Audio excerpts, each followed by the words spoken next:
We're all sane, I promise. Put that down and have a salad instead.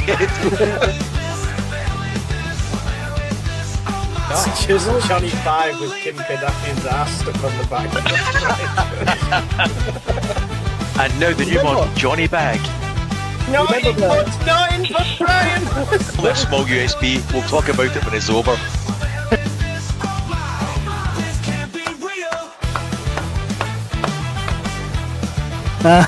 Two weeks in and Barry's making skin suits. I did my Uncle Fester one. Uncle Festering. Pull the other one, Dave. Hard, Dave. And jar of Marmite. And I'll let you think about that. Because I'm a twisted sod that way.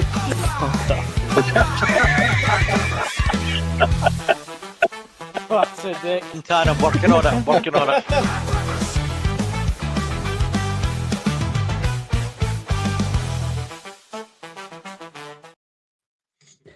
Hello, we're back, and it's Bad Preppers, which is not supposed to be prep related, but it's going to be.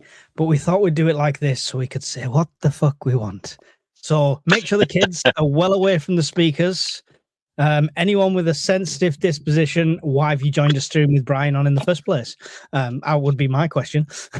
I was going to say what we want, as opposed to what? The norm? We do censor ourselves on the fireside a little bit, or I try to. Yeah, I don't.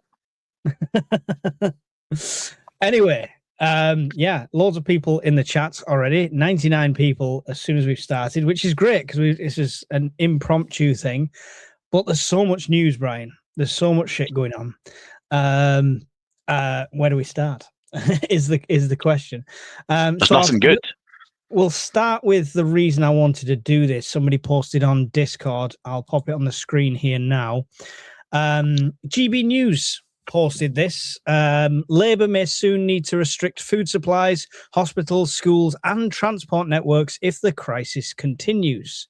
And then at the bottom, same thing with food rationing if the Strait of Hormuz remains shut.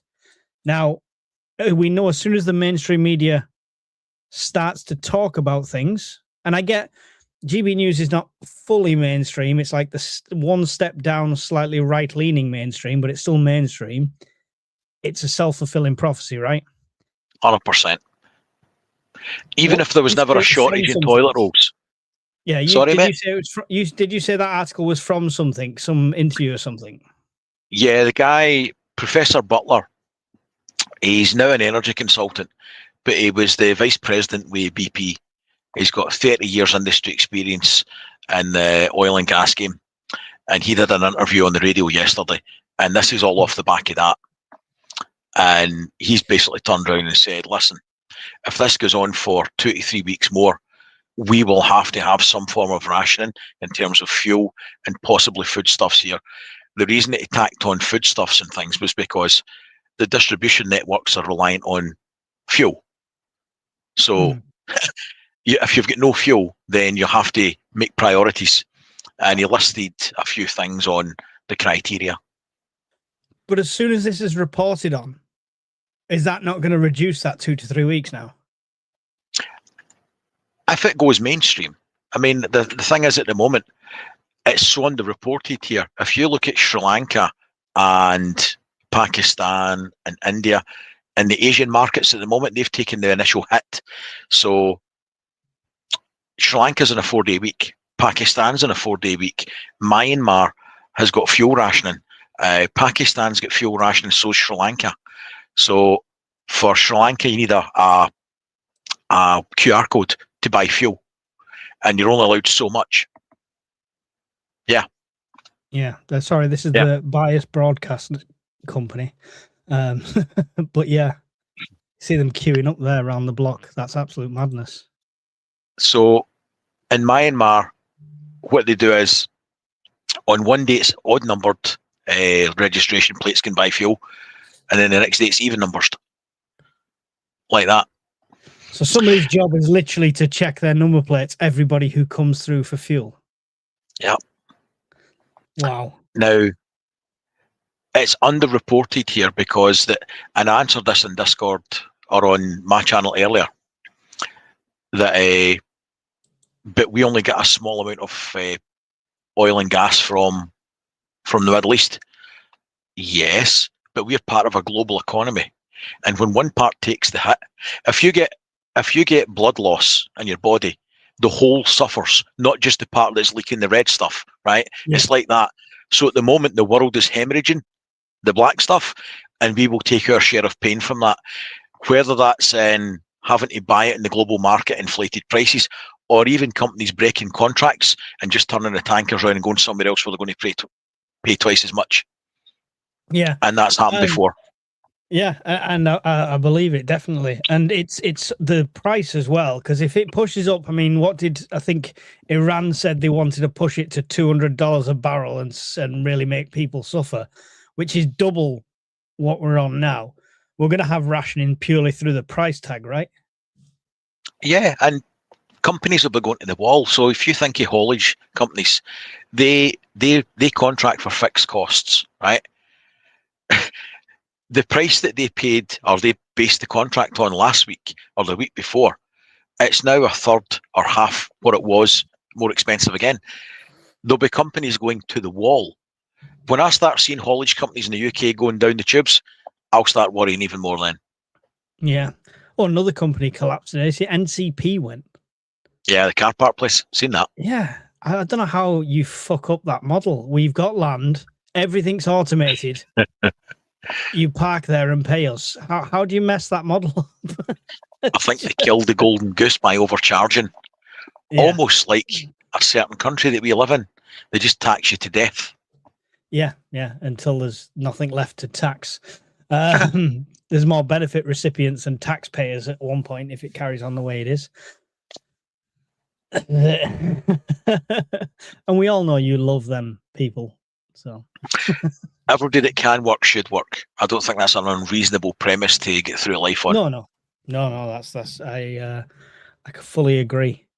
There's always something to do. There's shit to be picked up, and there's potholes to be filled. What used to be the cheapest garage around here is now the dearest, says Mel. There's going to be profiteering. As soon as they're charging you more, when there's a crisis develops in oil or gas that's mentioned, they put the prices up straight away. Anybody that does that should have been convicted of some sort of crime. And if it's not a crime, it should be one, because they've paid a cost for that and they're gouging the market because they know it's went up. So they bought it cheaper. What do you think of Granny Harmer's solutions for this? Because he said, we're introducing the government fuel tracker so you can find the cheapest fuel. Right. So you can find which one of the overly inflated prices you can cope with the best. Right. How does that work? How about maybe taking some of the duty off the cost of fuel, which makes up most of the cost of fuel? They could 40% of it or something like that. Yeah, it's massive. It's massive. Yeah. They could take the pain out of the equation by taking it off their cut, but they won't do that because they've got a captive market. They know people need fuel, and yet the overheads will kill industry. Yeah, it's madness. It's madness. I saw that literally the last 3 times I've put fuel in, there's been queues. So people are wise to it already. I went in the supermarket today and there was empty shelves, not on the pasta and toilet rolls at the moment, but on some of the fresh meats and stuff like that. So it's I think it's starting to affect some things. They've been very good at keeping out the news and dumbing it down. That'll come to a tipping point where they can't do that any longer. I was talking to one of the subscribers today, and he's been following the fuel because he lives on an agricultural plot. Yeah. And he was trying to get a diesel delivered for the farm. They wouldn't give him a price, refused to give him a price. And then it used to be you could phone up one day and they'd be there the next day with a tanker full of red diesel. Wouldn't do it. So he had the delivery day of 1,000 litres. He still doesn't know what he's going to pay. He'd accept it under those conditions. What, accept it under no price? Absolutely. How crazy is that? He hasn't got a clue what he's going to pay. The office will tell him when they bill him. Wow. Yep. I'm opening a new section of my merch store, guys. So go in there, buy stuff. There'll be no prices on there. Just buy what you want, and then I'll send you the bill. And then off the back of that, he's telling me that the two major companies in the area, which are pretty much UK-based multinational, UK-based big companies, have said that one's 7 days to get a delivery, and the guy was starting at 6 in the morning to try and cope with the backlog, and the other one's a week and a half. Now, that doesn't inspire confidence in me. So we're running later, we're delivering more, still can't keep up with demand, and yet we can't give you a price for it either. Does that tell you that everything's sunshine and lollipops in Shangri-La? Well, it is all sunshine. This week is all sunshine, so it doesn't matter, right? Not up here, it's not. Well, yeah. I mean, you live in like hell, so beautiful, beautiful countryside. Just no blue skies. No, it is probably a bit of a benefit that we are coming out of winter, though, right? When we talk about the heat and the weather and stuff like that, that's the saving grace behind this. If this conflict runs on for 2 months, 3 months, whatever it is, It's not going to matter. Yeah. Well, how long it's will going that to matter. knock-on effect? Yeah, but how long will that knock-on effect be? I mean, Trump said today, I believe, one of the reporters asked about the prices going up and stuff like that, and he said as soon as Iran, the war is over, you watch all your prices just hit the bottom like a rock. Bollocks. I'm not sure. Let's look at market history on fuel then. So it goes up and up and up and up and up until people start losing their minds and there's a clamour. Eventually they drop it down a bit. So they put it up 20 pence. People shout uncle. They drop it down 10 pence and people go, thank Christ. Never goes below that. It never goes back to what it used to be. Yeah. It always stays that little bit higher. It's always up, then down, and then up even further, and down, and then up. It's 2 step forwards and 1 step back, right? It's absolutely. We've got line dancing petrol pumps. Got it at 150 for diesel, says Mr. T USA. There's loads of price. Let us know what you're paying for your fuel at the moment. I was 159.9 on the way out this morning, and that was from what should be the cheapest garage around here. Somewhere Octopus Energy. People will say it's okay if you get an electric car or electricity, that kind of thing. But it's not. Octopus Energy refused to take on and cut out a raft of new old, like the smart tariffs. They cut a lot of them last week. Right. And refused to take new ones on until they get it resolved. So the market is nervous and they're waiting to see what's going to happen. Energy costs is going to affect everybody and it's going to affect inflation. Yeah. $3.19 a gallon in rural Oklahoma. That seems much fairer than we're paying. What's a gallon? 4 and a bit liters, isn't it? Yeah, that is. and their money, it's not quite what we would pay for a litre. Yeah. But basically, I think it'll work out something like we would pay for 2 litres what they get for a gallon of gas. Yeah. Yeah, so we're double them practically, if not a bit more. 169.9 for diesel, says Pookie. 179 I paid today, says Boom James. It was 175.9 for diesel where I was working today. That's just madness, isn't it? So it's getting up there. See, this is where you see the difference. This is a good metric here. Full tank used to be 80 quid for me, but yesterday it was 93. Because, I mean, so my son was just down and he's, just about to turn 20 kind of thing. And he's as bright as, a rusty shoe. When I was talking about it to him, I was like, oh yeah, it's gone up 10p a litre. All he heard was 10p. So it's like, that's fine. It's 10p. But when you get in the metric of filling your car up like that, yeah, it's madness. And when you've got a coach or a truck, that soon adds up. There was a social media influencer. There was a girl on, I think it was yesterday. I saw it yesterday and today. She had said that she's not bothered and people shouldn't be worried because she went and put in £20 of petrol, right? And today she put in £20 of petrol and it was still the same. Like, what? You vacuous amoeba? What the actual fuck? Ladies and gentlemen, the next generation. Future leaders. The worst thing is, you referred to her as an influencer. What is that amoeba brain melon influencing? Bad influencer. Well, we're them too. in a Well, way. there is that. Yeah, but we do it with a laugh and a smile. Look at that, 135 yesterday in Coventry. That's the unleaded, I assume. That's cheap. 174 says Matty Jones. I mean, So we're looking at an average about 160. 173. That's mad. Yeah, that's And mad. don't forget, the chap that had went on the interview yesterday, Professor Bolton, Burton, whatever it was, he'd said if things don't stabilise within the next 2 to 3 weeks, we've only been in this game for the last 2 weeks, there or thereabouts. Look where we are, right? Mm-hmm. Trump can say whatever he likes. He's already declared the war over 3 or 4 times. Well, there's still shit blowing up every day. The Iranians have got a vote in this. Yeah, he said today that there's no Air Force left, there's no Navy left. They've decimated their ground troops. So I'm like, okay, so what? That's great. Who's shooting the rockets? The hedgehogs and the squirrels? And they're pretty dedicated squirrels. You know, they seem to be in it for the long haul. So unless things change, and here's our thing: nut bar. if you shoot everybody that's given the orders, who's going to tell them to stop shooting? Yeah, they're killing every tranche command and control. Yeah, but again, that's a moot point with this because it's a fundamental ideology. So whoever's in charge is just a figurehead, right? It's like the Pope. He's the messenger. He's the conduit to God.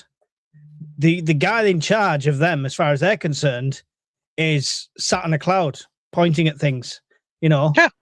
And that's who they answer to, and that's who they're doing this in service of. So you cannot decapitate strike God. You can't be an idea or an ideology. Can't do it. It's never going to work. Now, if this continues like he asserts for another 2 to 3 weeks, at least we've got problems. We have got problems. We've got problems now. I think that's a long estimate. I see it sooner. Only because of that mainstream, only because GB News is part of mainstream media and they've reported that already. ITV will be looking at that. Channel 4 will be looking at that. All the others will be looking at that thinking they've reported it. Should we? Because don't forget, we know bad news sells, right? We see that on YouTube. If they think GB News are getting traffic and hits because they're reporting this thing and they're not getting it, what are they going to do? Yeah. Think about this. During the scamdemic even, a lot of companies went to the wall and overheads went through the roof and companies couldn't keep up and they went down the Swanee. A lot of companies have only just got over that over the last 5 years, rebuilt up to level again. What do they think? They don't have massive cash reserves. If you've got a family-run business as a haulier and you've got 4 or 5 wagons on the road, margins are tight. You've got maintenance costs, insurance costs, wages, all of that good stuff, all the overheads in a modern business. You don't have the money to put up 50 pence a litre and take the hit on it. When you're talking about maybe a 50, even 100-gallon tank. Especially in this country where you've also already just been hit for your national insurance employer contributions and everything else they didn't raise taxes on. Yep. So these companies are going to go down. They're going to go down. Even your local bus companies. Well, they're running tight margins. No, that's sorry. Where has it gone? Somebody said their public transport already costs a fortune. Looking forward to that going up yet again. Yeah. I'm surprised it's not, because like I say, we're a couple of weeks into this. I'm surprised we've not seen that manifest already. Now, is that because it's been artificially suppressed at the top? Well, didn't they subsidise all bus fares for a long time? The last government, it was like, I'm sure London bus fares were like down to £3. The maximum fare thing was like £3 or something like that. to try and encourage more people to use public transport. But I mean, they must have been paying massive money to these bus companies to subsidize that. Yep. Mr. TUSA put in a good question, mate. This one. That's the one. Does the UK have a plan for going empty on fuel? The UK doesn't have a plan for anything. The last time We the UK had do. a plan, it was protect and fucking survive. 30 pages of how to put a shed door over your family and watch them burn to a fucking crisp in a nuclear war. And paint your windows white. Yeah, paint your windows white, yeah. And stack the doors, right, with plastic bags full of clothing.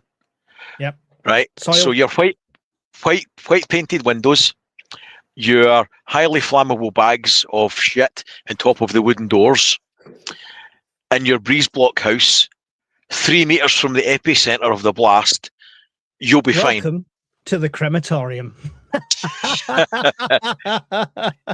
Basically, they want you to cremate yourself so there's less fucking cleanup. They do have a plan. Okay. And it comes in at different stages. Enlighten me. I can't quote it, mate, because it was a long-winded pile of shit. But basically, they'll go for essential services first that will get fuel. And that'll be military, police, fire, ambulance. Yeah. Then it'll be distribution. You're at the last end. Yeah. We would lose. I've said this many a times, even back in the day when people were talking about, oh no, fossil fuels are running out. And it's like, all right, okay, in about 200 years maybe. But when they were saying all that, I was like, we'll stop getting fuel for vehicles a long time before fossil fuels run out. Because they'll need a backlog for military, for emergency services, for logistics, for everything like that. And this is the same case scenario, right? Guess where we buy a lot of our fuel from? We're oil. Is it Norway who drill it from the same point we don't anymore? Yep. Yep. We pay more for others to give us it, right? Now, we've got vast natural reserves of oil and gas, but we have got Muppets in charge. Now, they shut down Longanet Power Station, which had been made one of the cleanest burning coal-fired stations in Europe.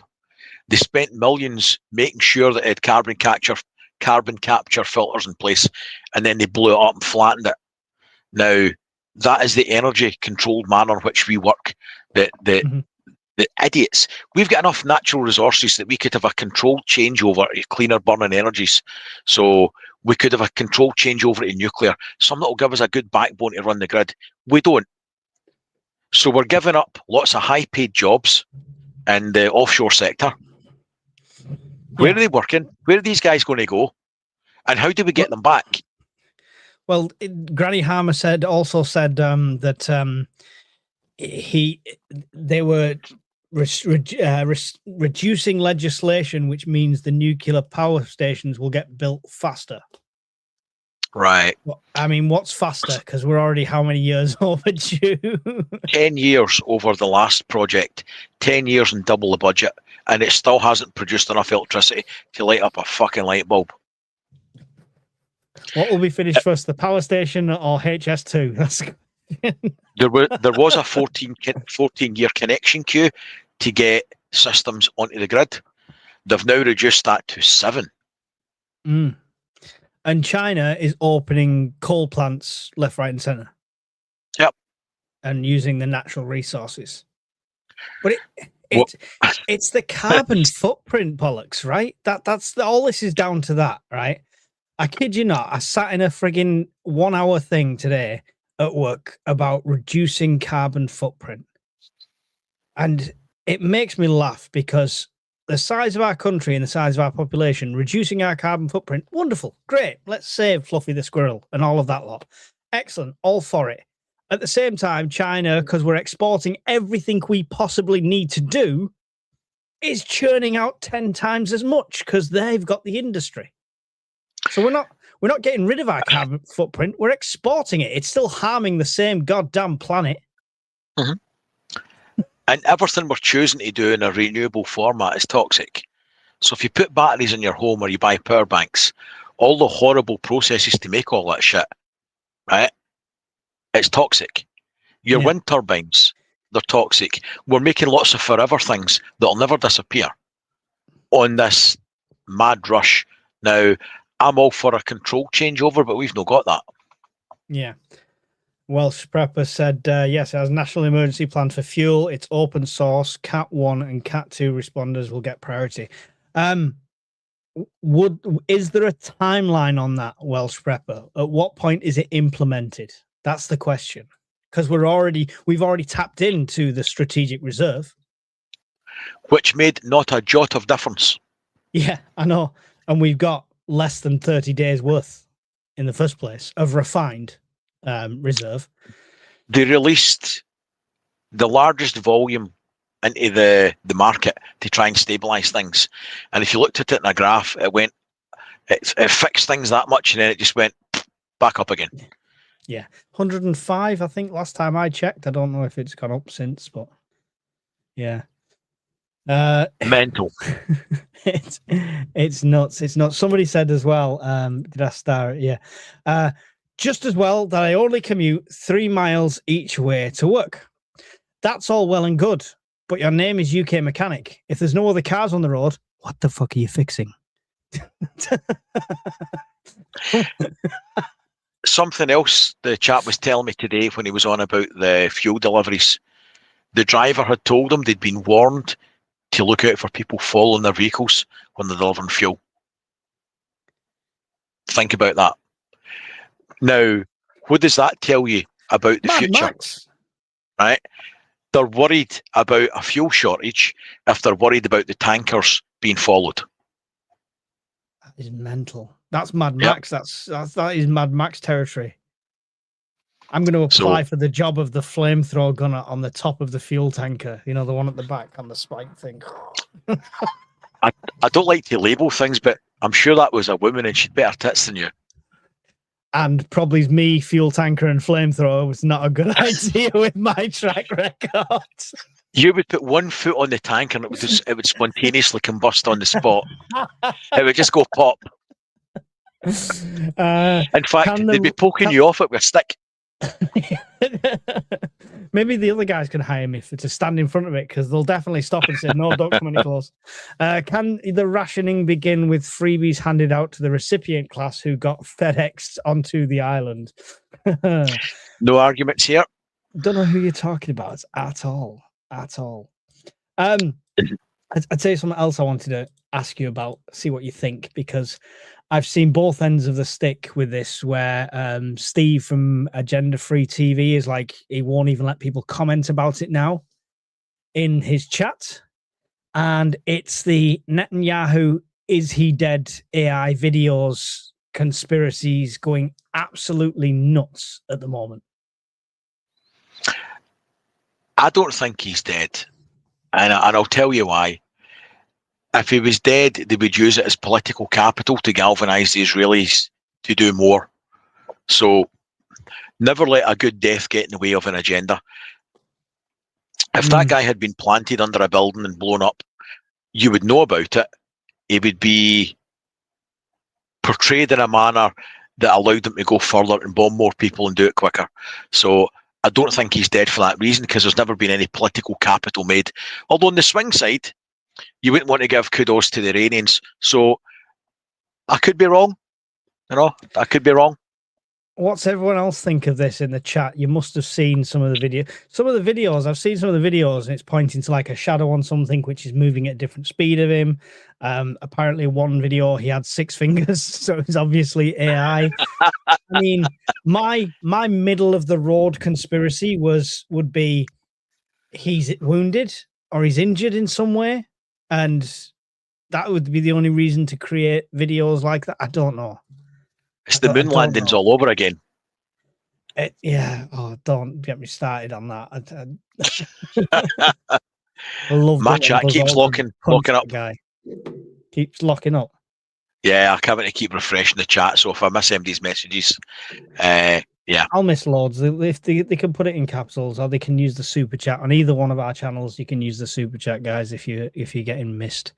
Welsh Prepper, is that normal for a meeting for you? What was that? Sorry. I just saw a question mark, so I highlighted it. Cobra decides it will be when downstream companies tell them supply is falling, can't put a timeline on it. I'll tell you what, whatever they decide to do, it's probably half-arsed and too fucking late, because that's their track record back to front.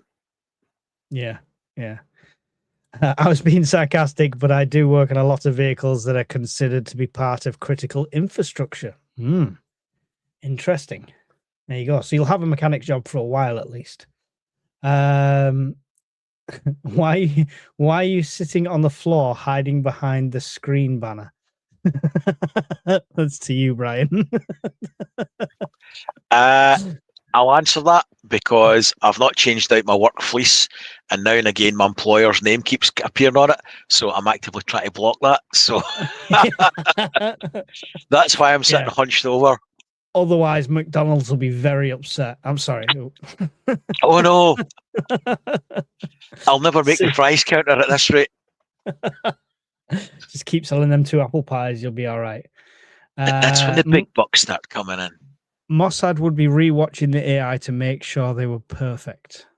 Yeah, I would agree with that. I think that's pretty common sense. Yeah, it's. I mean, the problem is, this isn't technology that's inaccessible right now. Anyone can make an AI video. I think somebody posted on the Discord. How rude. Anybody? any idiot can make AI videos these days. Honestly, you could be a techno dinosaur and you can still do it. No, but somebody posted on the Discord like Kim Jong-un, Trump, and Putin. That was pretty good. That all together. So that was interesting. Maybe it could be the Franz Ferdinand moment to bring in their prophecy. He is seen as the last PM of Israel. I don't know. In a time of war, AI will be used as the norm. No leader will disclose their locations. Well, for some reason, Iran does. See, they think they got them with the traffic lights. What's that? They think that they used the traffic lights to kill the Iranian leadership. The traffic light they used the cameras and traffic lights, and it was registering their movements. They'd infiltrated the traffic management. So on their traffic lights, they had all that kind of stuff, and they used that to monitor where all the leaders were going around the town. I mean, I hate to point out the obvious, but surely one of them's got to realize, hang on, you making me what? Supreme leader? Okay, which is the deepest bunker we've got? I live there now. The worry is that if they'd any sense after the last time, when the no more nuclear weapons or potential, last year when everyone was blown up, right? They must have really good builders that would put Bob the Builder to shame, because all of a sudden they're a threat again. That notwithstanding, we must have some sort of distributed command now. Otherwise, we're killing everybody that can tell them to stop shooting, which doesn't strike me as a good idea. No, but Trump said today that, I don't know if it's today or last night, but I heard today that Trump said it's not going to be long and they're going to be out of there. So do you see how does this end? Does this end with a glowing, honestly, no idea. A glowing, burning space that used to be Iran? Or does it end with the 52nd state being Iran?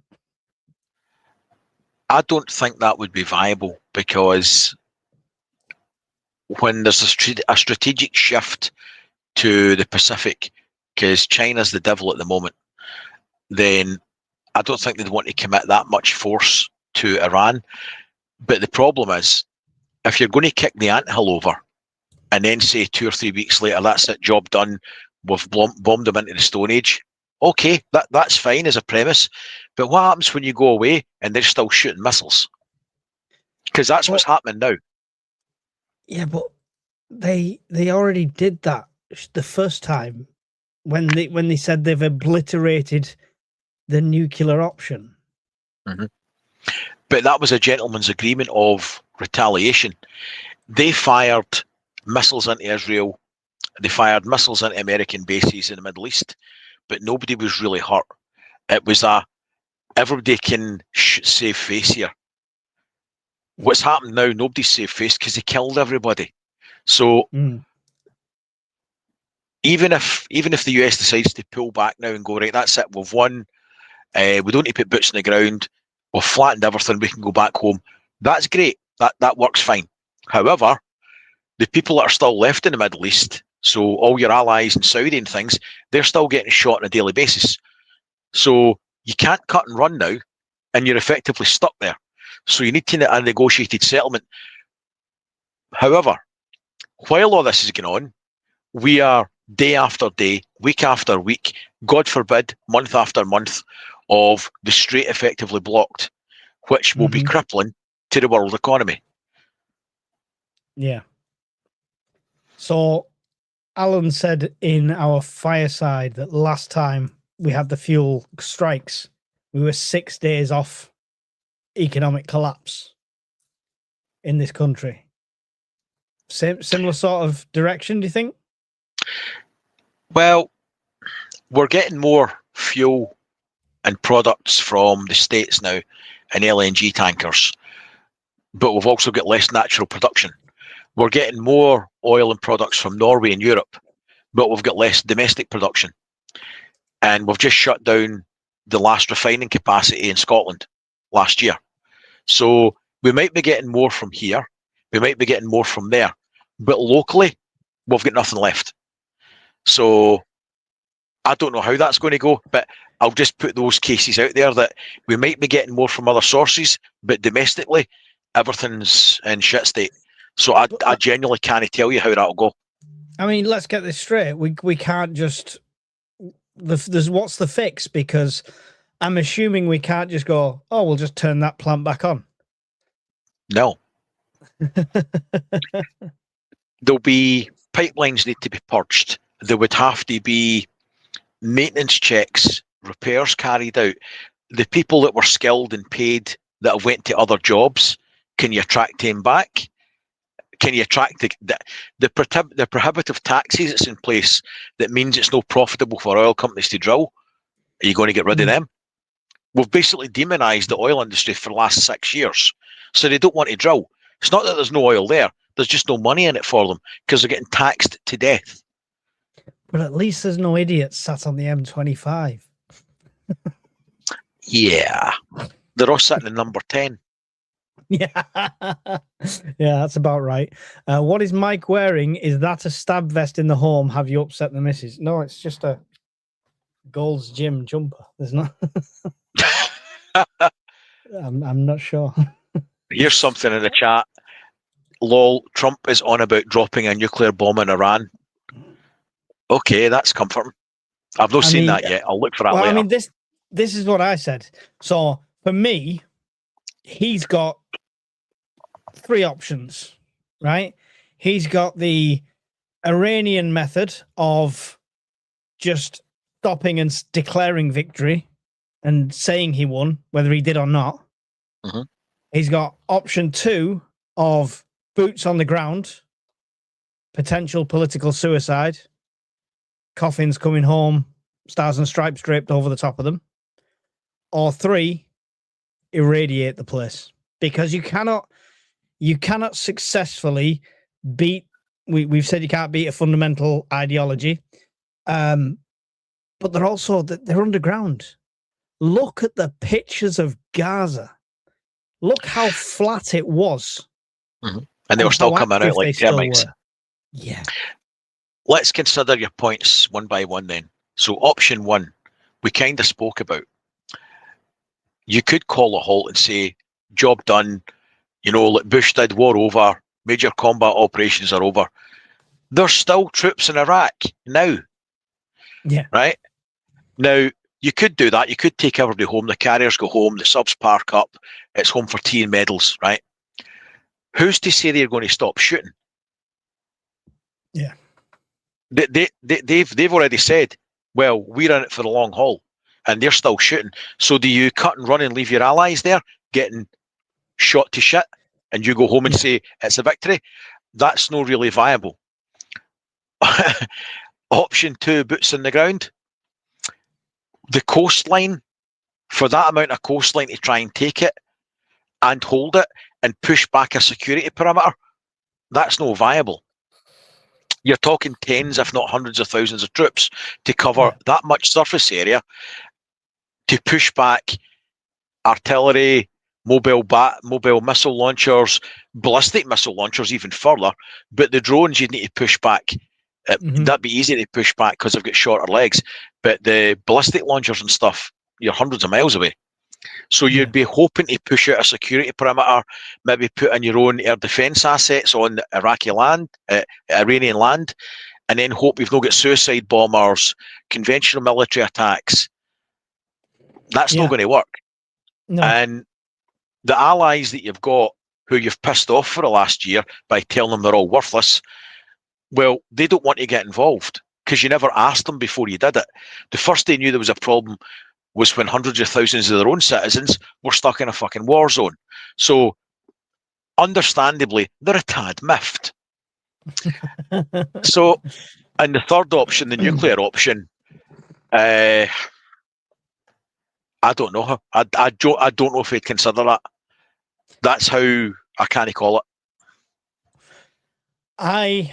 So part of me thinks he wants to go down in history. Whether that's creating a new state from Greenland, whether that's liberating Canada from the evil clutches of liberalism, whether it's anything like that, whether it's purchasing Scotland, he wants to go down in the history books and to use a nuclear weapon like that. He would, for good or for bad, he would go down.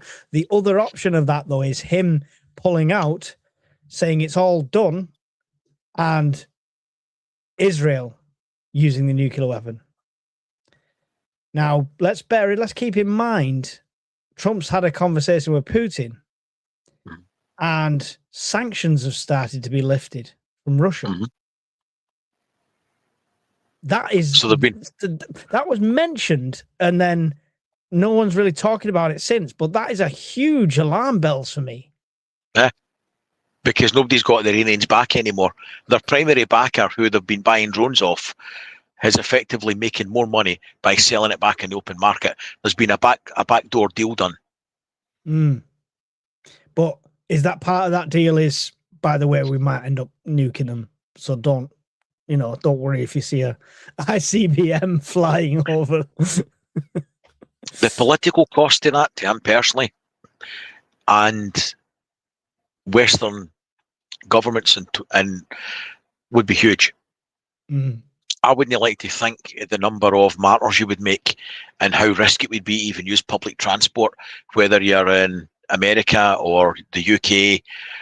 Anywhere. Yeah, I don't think I'd go to a Christmas market again, mate, that didn't have concrete bollards on the road. Is that a world we want to live in? That's a world we're nearly living in already. You know where I live, and I see that already. Teleboy said, how long before US are properly boots on the ground? But they sent the Marine Expeditionary Force, didn't they? 2,500, I believe. Yeah, but how much a footprint are they going to be able to hold? Also, you've got to get the logistics to them. They're going to have to be provisioned. They're going to need ammunition. You're going to need to get them out if there's any fatalities or injuries. I mean, where are you putting them? I don't see that as being... What they're going to do, take Carg Island? Okay, so if they go all the way to the back of the Gulf and they take Carg Island for its port facilities for getting the oil in and out, what about all the rest of the snaky coastline that you've got to get your ships past? Are the insurance companies going to say that's fine, you're going to take them in a convoy? France doesn't want to get involved. Britain doesn't want to get involved. Australia, Japan, Germany. Nobody wants to commit resources in terms of ships to help out with convoys. Yeah, Country Trumpkin says the Kurds are ready to be the boots on the ground. I heard otherwise. I heard that they weren't going to do that. We should be protecting our international bases, especially in the Middle East. But again, too little too late. Admit we look like prats. That was the other thing from Trump's questions and stuff like that. the special relationship is getting less and less special. And it almost sounds like he's now got his excuse that we knew he wanted Come when out it's of NATO. Greenland stuff to pull out of NATO. Okay, so we're not going to tell you that we're going to do a major assault in the Middle East, even to the point that you can't even safeguard your own citizens. Now, the fact that the British military presence out there is a national embarrassment is beside the point. There was no chance to beef it up. So you're not really going to get a coalition of the willing when for the last year you've basically said everybody's an asshole, you're freeloaders and everything in between. Then you push all the buttons, blow up all the things, and then shockingly the Iranians don't roll over and go, well, actually, do you know what? We're going to keep going. Even though you've flattened everything, we're just going to go unconventional and we'll keep shooting up tankers and everything else. Oh, wait, we never thought about that. Right, you need to send us your aircraft carriers and minesweepers and everything else. These things don't turn on with a switch and they're ready to go. It's not a remote control toy. You've got people on leave, machines and maintenance cycles. Definitely not in this country. No, and our military's in a shit state. Yeah. Exactly. So do you think Starmer, it's a horrible, horrible sentence to come out of my mouth, but do you think Starmer was in the right? No. As much as it galls me to say so, whether we want to get involved, we are involved. The US is still a major ally. The people in the UK and in the US have been friends and fought in the same trenches for decades. Mm-hmm. I don't think Trump is allowed to piss that away, and I don't think Starmer should be allowed to piss that away. But the two of them are as bad as one another for doing that. And it's the people of the US and the people of the UK that are going to be left carrying the can. They too should not and will not be allowed to ruin a good relationship between two partners and two countries. That's another crime in itself. I think the big problem is there's no appetite in the public to commit. Most people in the UK don't want to see anything committed there. I think we should. I just don't think we can. I think the military's at such a state now that we can't do it. I think we've been forced into it, and we have to do it because of that, because our own population and bases in the Middle East are under threat. So we should be protecting them. I just don't think the UK Navy's in a position to do anything anymore. No, it's it ruined. took us a week to get a ship out, right? Yep. And it's only just arrived today. Yeah. Yeah. So, I mean, yeah, it's scary. What would he nuke? How would it advance his aims? If he nuked the mountains around Hormuz, who'd want to sail through it? I agree, Killer, but we're talking about, a man that won't lose. He can't lose this war, right? Mm-hmm. Politically and ego reasons. So how does he win if he doesn't nuke? Britain Navy can escort oil tankers bound for UK. With what? We've got plenty of inflatable rafts all over Cornwall. We can. That wasn't meant to be condescending or flippant. I genuinely mean, with what? Yeah. No. We're sending out river patrol boats, river class patrol boats, to escort destroyers from Russia through the English Channel. It's got a popcorn gun, no anti-aircraft ability, no surface-to-surface missiles, and that is the fleet escort. Really? Come on, guys. Well, somebody said fucking today, embarrassing. Can we just close the channel? I was like, how? How would we enforce that? Mm-hmm. We can't stop dinghies.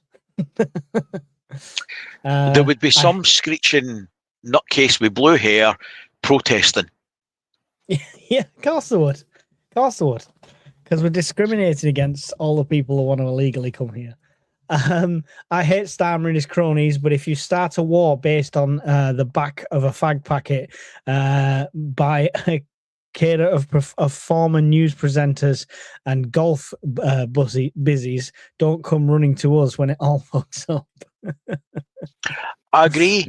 to an extent, unfortunately, we didn't choose to be in it, but we have been dragged in it. In one way or another, we're involved. Don't think that the UK isn't involved in a shooting war now. We are. We just haven't committed a lot of resources because we don't have a lot left to commit. There's British pilots actively shooting down drones and missiles as we speak now, and have been for a fortnight. Mm-hmm. The Navy is a shadow of itself and isn't in a position to do much. Rightly or wrongly, that's where it is. Britannia rules the waves no longer. It's sunk. Yeah. President Trump said he didn't need help from some. He just wanted their response. Like I said, the excuse to pull out of NATO. What's he got to do to NATO now? Threatens to invade Greenland or Canada. Yeah. Everyone wants to know the end game. We're talking about Grandpa Simpson's got the nuclear football, right? I hope that there's people that... He is, though. I mean, let's be honest. We've got a pensioner in charge of the remote control. He's got a cheek to talk about Sleepy Joe. It's a cult of personality in the Oval Office just now because they're all slapping him on the back. He's like Kim Jong-Trump. I mean, I've never seen anything like this in my life other than Dear Leader. That is that bad. Yeah. If you think you can't do anything wrong and you're surrounded by happy slappers, right, and clappers, bad things are going to happen. And bad things are happening because he thinks he can do anything he likes. To an extent, he's right, because might is always right. I mean, who's going to stop him? Well, this is the thing, right? And he's going to China in a few weeks as well to cozy up that relationship, and probably is there the only power that could stop him. You are making my point. Who then is going to escort your oil through the strait? Nobody. As it stands just now, nobody's going to escort it through. Yeah. And that includes the US. The US doesn't have enough assets in place to do that now. The carrier groups that are in there, like it or not, they're stuck. Because unless somebody comes along to help clear the minefields that may or may not be there, they ain't coming out. They're stuck in there. There's going to be a major deployment of forces just to get the forces out that are already in there. Yeah, right. Can I clear the air because Country Trumpkin is obviously getting offended at us saying what we're saying. I think if you looked at the start, any of our videos or firesides from the start, and when Trump first got in power, we were all singing his praises. We were dying for somebody that patriotic to be in charge of the UK. But at the moment, he's creating volatile situations absolutely everywhere. So don't expect the same amount of love from all over the world when he was the president of no new wars and has turned into, we now have Venezuela. We're going to take Greenland, even though we don't need to. We're going to take Canada. We're going to bomb Iran. He's drove that wedge in, and I get, don't get me wrong. If you give me the vote again, if I was in the States and you gave me the vote again, and it was between him and Kamala, I'd still vote for him because he's good for the States. He really is. I'll give him that. I don't disagree with his policies on immigration. Like every politician, they'll have aspects that you like and aspects that you don't like. I like what he said about people not pulling their weight in the NATO alliance. They should be paying their weight. However, he's also got weird ideas about where the money's going and where it's been spent, that he's subsidised it for years. That's not entirely true. It's not even close to being true. His figures on Ukraine are frankly laughable. And I don't really trust somebody that's went bankrupt half a dozen times to give me a lesson in economics either. If he wants allies to support him, I don't agree with that argument, because for me, he's gone bankrupt. So have every millionaire and billionaire. Michael Jordan's missed more shots than he's made. Yeah, but they use the rules so that people that have got less money lose their money. People that have got lots of money, when they go bankrupt, generally keep it. It's all their suppliers further down the line and little people that can't afford to lose it, they're the ones that get fucked. Oh yeah. I'm the web designer that gets stiffed on the bill all the time by big companies. Killer 71 Killer. sent £5 on your channel. Cheers, Missed buddy. most of this, but great to hear from you lads on the current affairs. I don't disagree that Iran should never have had a nuclear weapon. Okay, we can agree on that. Going in and blasting the centrifuges last year, I don't have a big problem with that. If you're going to prohibit them their ability to refine uranium and all that, in premise, that's a good thing. But given that happened last year, then why is there a major shooting war now and risking American troops and also your allies who are in country on holiday and things in the UAE? I don't think that's...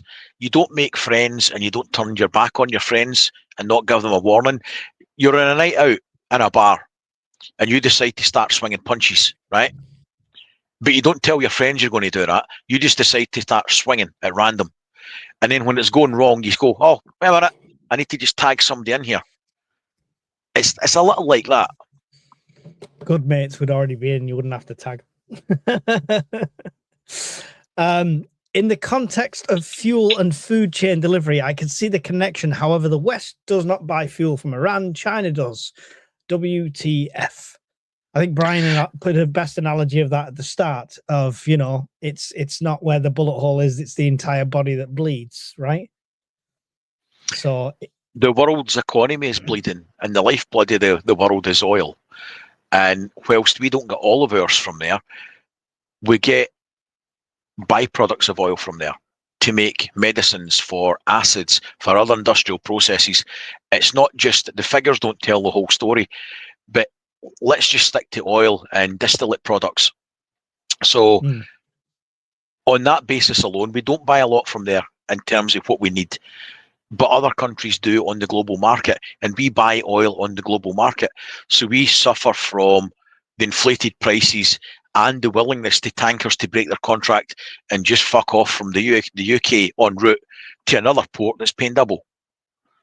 That's the world we're living in at the moment. The stock market requires stability so they can predict how they're going to spend their money and make their money. There's no predictability. Men, that $5 for Mike. Brian's got plenty already. Brian's just spent 420 quid so he can do a video for you for a power bank that he really doesn't need, that got 500 likes. Trust me, Brian needs a $5. Much appreciated, Killer. Yeah, I do appreciate the super chats. I don't monetize these live streams just because, you know, it's not worth the aggro if we say something bad and get the YouTube police on us. Hi, Mike and Brian. Great channel you both have, and the content is brilliant. Thank you very much. Well known. Thank you. Unknown. US is in a proxy war with China. Iran supported by China. But he's going to China, right? In 5 weeks' time. He's got a good relationship with China. His own words. This boils down to money. Oh yeah. Everything does. This all boils down to money. Yeah. If I seen a comment there about, I think President Trump is bringing freedom to America and Venezuela, Cuba, Iran, and if you're lucky, the UK. It depends what you mean by freedom. There's a lot of innocent people in Venezuela who did nothing wrong that are dead. Yeah. Cuba, okay, so their power mysteriously cut again. Are they next? Right? He slated Joe Biden for dragging the US into wars. He's already attacked Iran last year. He's got something to do with the Cuba power cuts? I know they had power problems last year as well. I don't think so, mate. I'm just being flippant. Their grid's in shit state. But it does him no harm to drop hints that he might have had something to do with it. It wouldn't surprise me if Cuba was invaded at this point in time. It really wouldn't. He's not bringing freedom to the US because you already have freedom. What he has do, in my opinion, I'm not picking on your comment, I'm just wanting to answer it. America's already got freedom. However, what does freedom look like? Does freedom look like if you protest that you get shot? Because that's not really freedom. Or you get arrested for dissenting comments. Shit, we've got that in the UK. I don't want that kind of freedom either. Venezuela, what about their freedom? Is that just to be taken? Cuba, their freedom is gone, maybe, if they get invaded. Iran, what about the people there that didn't do anything? It's the leadership that's poor. Where's their freedom? The UK, I'm all for it. Come over here, please. I would happily be the next state in the US, just for the Second Amendment alone, mate. I'm sold. Come over here. Forget Cuba. Can I just quickly answer your question before you carry on? You want to know what freedom looks like? I'm going to show you what freedom looks like. What is that, an AR?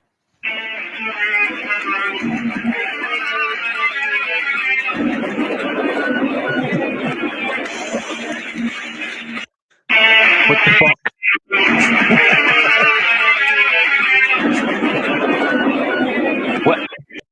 What am I watching? What is that?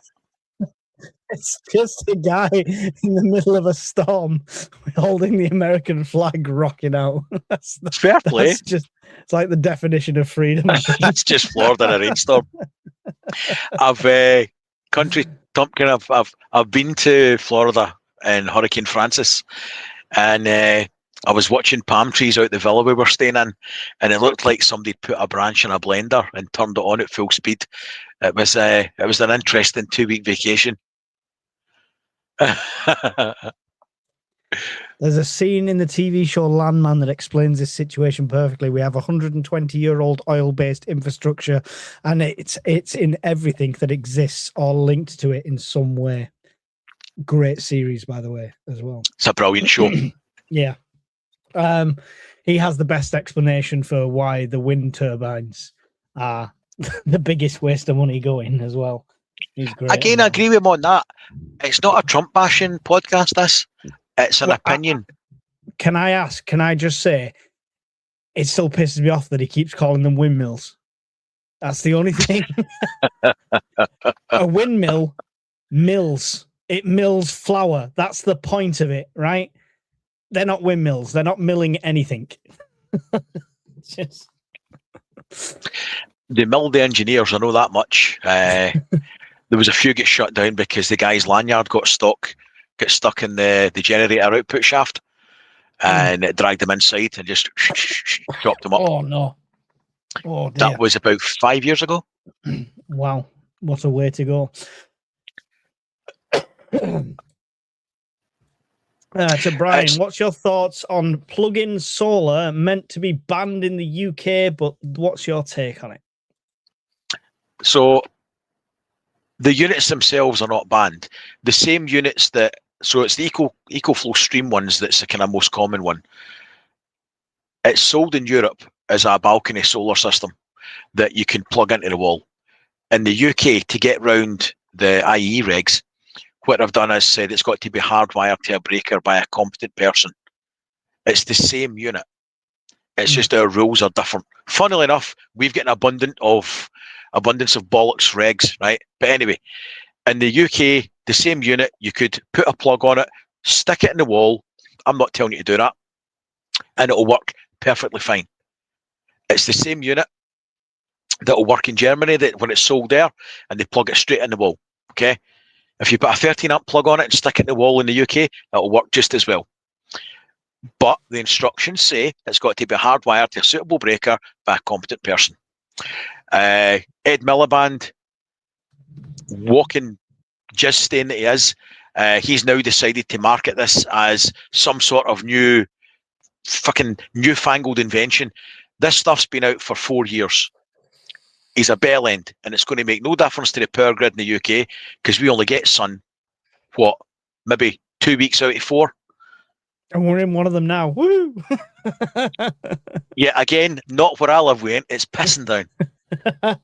We've got sun all week here. I'm actually getting through the washing for a change. I like this one. This is good, to be fair. Everything you see around you not provided by God is provided by oil. That's a good line. I like that one. See, that's why I don't use condoms, Brian. Oh, we know you don't. We know. I'm not putting that oil on. Put a timeline Put a timeline on this. Fuel, food, etc. That's the difficult one. You said 2 to 3 weeks, but I genuinely think that's generous. I think the fact that mainstream media has got hold of this now, I know it's GB News. I think that over the next week, if we start, put it this way, if we see reports on Sky News and BBC this week about potential shortages if it carries on, expect the shortages the following week. Not through the oil situation, but through the panic buying they will have caused in our just-in-time delivery system. The chap that did the interview regarding this subject yesterday, his take on it was 2 to 3 weeks if nothing changes. Nothing changes for the better. I don't know. I did say at the start of this debacle that if it went on for an extended period of time, because the question was asked on that live, how long till we see shortages in the UK in terms of gas, fuel, different things. And I had tried to give an answer then, but my timeline was basically, if it lasts over a protracted period of time, we're in for a world of hurt. Well, it's lasting over a protracted period of time. We're 2 weeks in. And if it's another 2 to 3 weeks, we will have problems, probably like you say before then. But the warning signs are here now that we're coming in for problems. And the Asian market is already suffering shortages, restrictions and rationing. How far behind them are we? I don't know. Yeah, because we've not got a reserve of anything, right? Our gas reserve is next to nothing. Our fuel reserve was 30 days at a push, and we've already tapped into that anyway. I don't know how much we've tapped into it. There's no numbers on how much of the strategic reserve the UK actually released. It was all Europe-wide, so I don't know. So domestically, we've got a floating reserve for like natural gas. So for your heating systems, that kind of stuff, burning your power stations. They reckoned it was 2 days to a day and a half. The figure's slightly misleading because it's a floating reserve, so it's getting topped up constantly by LNG tankers from the States and imports from Europe and also some natural production. So it's a floating reserve. However, if this had been in the winter time and we had protracted, it was down to 1 to 2 days. I think it's like 12 days. I did a video and that's how bad, I can't remember. If we'd a protracted cold spell and no wind, we would eat into our natural gas production because we require 40% of it just to keep the lights on when there's no wind, on average. I just hope we don't get another cold spell anytime soon, or we could have a real problem. Well, we've got sun this week here, not there. And apparently it's going to drop again after that. So it could be sooner than we think. But who knows with this weather? It's going to be a snowstorm next week, and then it's going to be baking like the Caribbean the week after, usually. I mean, the answer, Mel, is we can't put a fixed timeline on this at the moment. I don't want to encourage you to panic in any way, shape, or form. That's not what we're about. We're about humor. We're about the light-hearted side of things. We're also about helping people prepare where we can. I today spent the last of whatever cash I had on topping stuff up. Toilet roll, food, etc. Because it was better in my assets in my house than it was as cash in my pocket. And it's only like 10 days till I get paid. So it's not a big timeline, but I'd better safe than sorry. I think most preppers should be thinking about doing their checks, seeing what's short, if anything, and topping up now before you're fighting your neighbours for a bag of pasta. So that's just me, though. That's just me. Go on. I was just looking at one of the comments Country Trumpkin had put, isn't prepping just advanced prescribed rationing? We prep so that we don't have to fear rationing.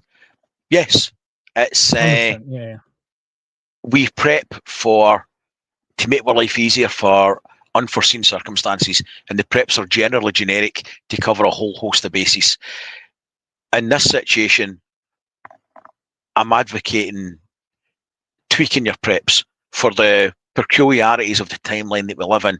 And by that, I mean potential fuel rationing or energy shortages coming down the line, which may then impact on the supply chain. So at this moment in time, with the recent report that I put a video up on today, I would encourage people strongly to keep their tanks topped up at all times with their vehicles. And if you can, maybe buy in a few more bits and pieces like Mike did. It would be a good call. Yeah. Welsh Prepper says, if straits remain closed for 2 to 3 more weeks, then fuel rationing maybe a week later, food 2 weeks after that. That's my personal opinion. I think the rationing, you might be right with that, but as soon as they say that they're going to be rationing fuel, there'll be a rush on the shops. Yeah. It's not going to be, the food issue is not going to be down to rationing. It's going to be down to panic buying like it always is. And it's idiots that panic buy. I'm going to panic buy and fill my trolley full of fresh milk. Oh, it's gone off in 5 days. What am I going to do? So yeah, that's what that's going to be fueled by, as far as I'm concerned anyway. So our gas reserve is Norway and continental Europe. It is piped in every night using cheap electricity. I don't disagree with that. So on the premise of that, we will be given gas from Europe as long as Europe doesn't take it domestically first. If there's a world, that kind of makes my point that a little. If you've got a worldwide shortage of products, whether it be loaves of bread or oil, domestic security will come first. They will not export stuff to the UK to the detriment of the Norwegian, German, French populace, right? That's not going to happen.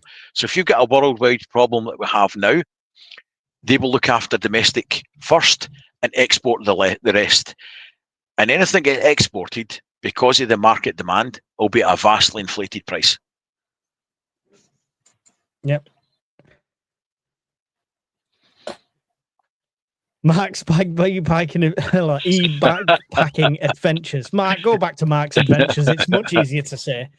He says, let me say this right. He says, "Tippy for your bunghole. Conholio is back again."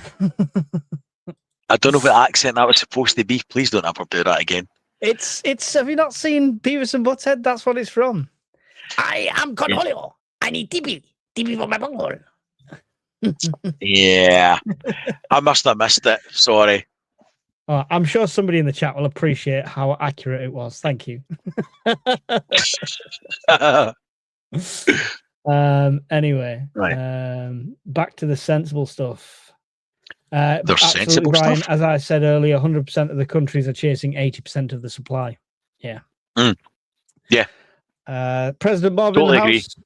How you doing, Bob? Hello, bud. A tiny amount of DC and blind RCD back in the day. There was mega test equipment that was designed to inject DC to perform an electrical test, and that was charged off a pair of C batteries. Okay. So when I was an apprentice, the mega was actually a wind-up one with a handle. So when you were trying to electrocute one of the other apprentices who was holding the terminals, you were sitting winding it up like this, like an old field army telephone. Yeah, the but new to be ones fair, are more you fun. were an apprentice to Tesla himself, so I mean. Oh, you can go suck a big old bag of dicks. I'm not that old. I just look that old. Brian was the one stood in the cage as he was cranking.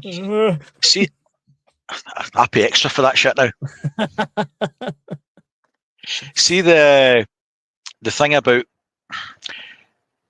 it's slightly annoying because the actual power stream module, the inverter in the module is going to be feeding back into the UK supply. You're going to pee yourself again. He must be the same age as you, Brian. Listen, incontinence, right? You can get little pads for it now.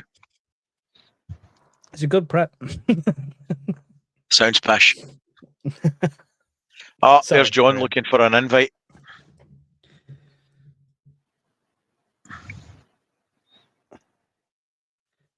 Flip you maggot farmer. That's not how you get on the.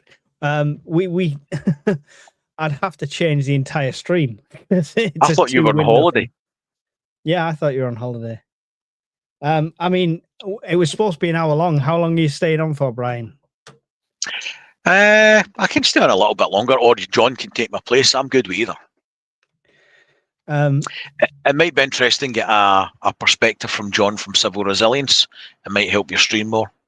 Right. I'm good with dropping out if you want. No, stay on. Go on, carry on with your point before we interrupted you. Sorry, if you can remember. You sort of made me lose the point, right? Because that's what happens when you get to a certain age. You forget things. Now you've made me look like a knob. Because I forgot what I was saying. I've made you look like a knob. All right, okay. And I don't need much help. I'm pretty good at it on my own. Welsh prepper. There you are. Right, okay. Right, we're going to... In case anybody's wondering what we're doing, John's been bitching in the chat, so he's getting an invite to come on. And most of you have no Welsh prepper for his extensive military service in RAF, where one tale of woe, there was no port in the NAFI one night, and they had to rough it in a 4-star hotel. So that night they could only have red wine because there's no port. That's but don't mention it when it comes on. It'll bring back trauma. And the dinner was only 4 courses, I believe. Jeez, what's the world coming to? When he got into his Bentley that night to get driven back to the barracks at the chateau. You missed it earlier, Welsh prepper. Brian said you sit side saddle on the toilet and moan when you wipe.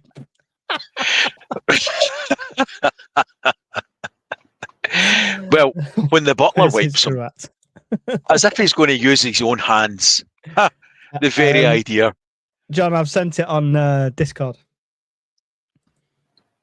Right, my chat's locked up again. Let's see. So, I don't know if anybody's seen the video I put up tonight. I put one up earlier, and it was basically the whole premise of this live was more or less about the energy expert. His view was 2 to 3 weeks in the UK is in a world of hurt.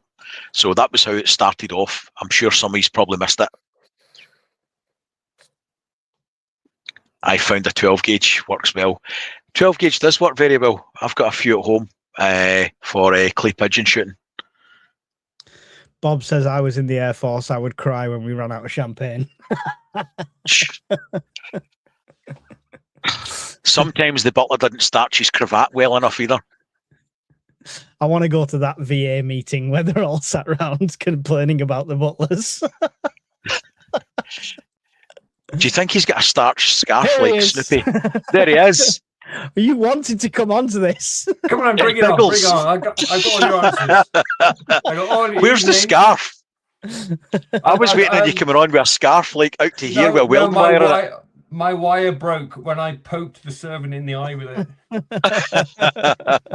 So I'm waiting for a new one. I've sent a man off to get me another one. Servant, not butler. That must have been serving overseas. Staff. Sorry, I should use a generic term. Staff. Yeah. Yes. How are you doing? It was so cold here this morning. The motor's frozen over, don't you know? Oh dear. No, I'm good, thank you. I'm good. Yeah, I've been on holidays, and tomorrow I've been summoned up to Edinburgh, so I'm off to Edinburgh tomorrow morning. Oh dear. Meeting. Yeah. Oh, that's all. Few shortages. I did not say that. You may think that. I can possibly comment. I think it's a good bet. That's Anyway, yeah. Let's move on. I'll read between the lines. Don't. Anyway, I got boxes. Oh, someone asked me a question.